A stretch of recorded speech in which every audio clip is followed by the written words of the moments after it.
Hello everyone, আমি স্বাধীন। ভালো আছি, তোমরা কেমন আছো জানিও কমেন্টে। তো অনেক দিন ডিউটি করার পর একটু ছুটির ফাঁকে বাড়িতে এসে নিজের হোম গ্রাউন্ডে সকাল সকাল চলে এসেছি ফিজিক্যালি একটু ফিট থাকার জন্য, এক্সারসাইজ এবং একটু ফিজিক্যাল রানিং করার জন্য।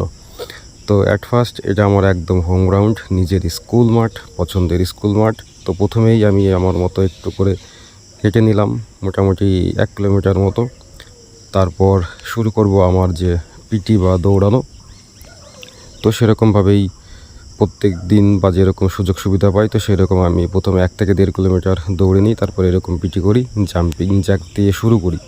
এবার তোমরা তোমাদের মতো যেটা দিয়ে তোমরা শুরু করতে পারো। তো আমি বলবো নর্মালি জাম্পিং জ্যাক দিয়ে শুরু করলে কি হয়, শরীরের প্রত্যেকটা মাসেল এবং দেখো পা থেকে হাত মাথা সব কিছুই মানে অঙ্গ প্রত্যঙ্গগুলো একটু স্বতঃস্ফূর্তভাবে নড়াচড়া করে এবং মানে সব দিক থেকে ফিট থাকতে সাহায্য করে। তো তারপর তোমরা বেসিক এক্সারসাইজগুলো করে দিলে নিজের মতো এটা যার যার ব্যক্তিগত ব্যাপার। আমি বলবো যে এইরকমভাবে করতে হবে বা এটার পরে ওইটা করতে হবে, সেরকম কোনো মানে নেই।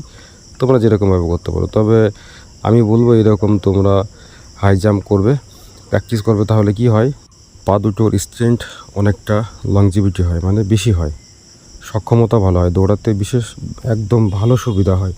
এইগুলো ব্যায়াম না করলে তুমি বুঝতে পারবে না।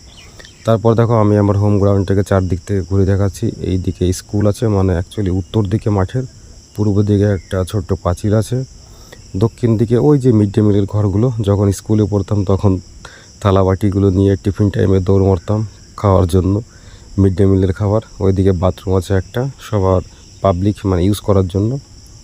এইটা আমাদের প্রাইমারি স্কুল, এই প্রাইমারি স্কুলে পড়াশোনা করেছি ছোটোবেলায়।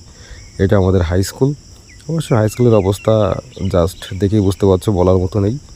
আর এই আমাদের গ্রাউন্ড পরিষ্কার পরিচ্ছন্ন সবসময় থাকে, কখনো নোংরা ফেলা হয় না, বেশ ভালোই।